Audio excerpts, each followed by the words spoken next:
कोकणातला खूप मोठा चैतन्याचा, आनंदाचा आणि कोकणातल्या खूप जनतेच्या श्रद्धेचा आणि खूप मोठ्या निष्ठेचा हा उत्सव आहे।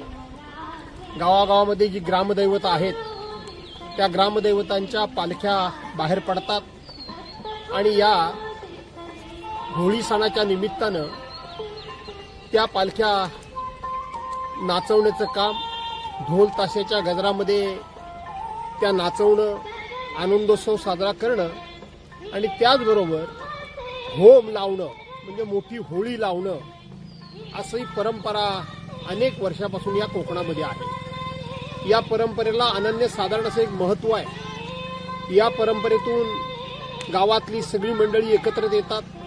लहान थोर मोठे, ऊच नीच अशा प्रकारचा कुठलाही भेदभाव न ठेवता सगळे लोक या देवीच्या दरबारामध्ये, प्रांगणामध्ये आपले मानपान, आपली पोझिशन विसरून या ग्रामदैवताच्या पुढे तल्लीन होतात।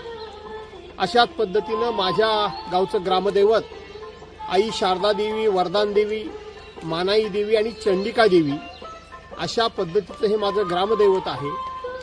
पिढ्यानपिढ्या आम्ही मंडळी या शिमगोत्सवाला गावामध्ये येत असतो।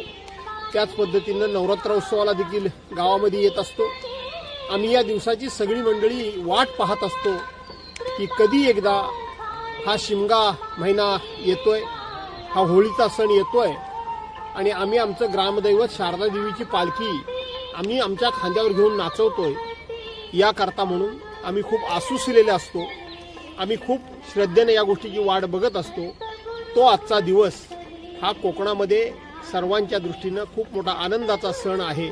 या सणाच्या निमित्तानं समस्त महाराष्ट्रातल्या जनतेला आणि कोकणवासियांना मी शुभेच्छा देतो आणि त्यांच्या आयुष्यामध्ये रोजच असा आनंदोत्सव साजरा हो अशी प्रार्थना करतो।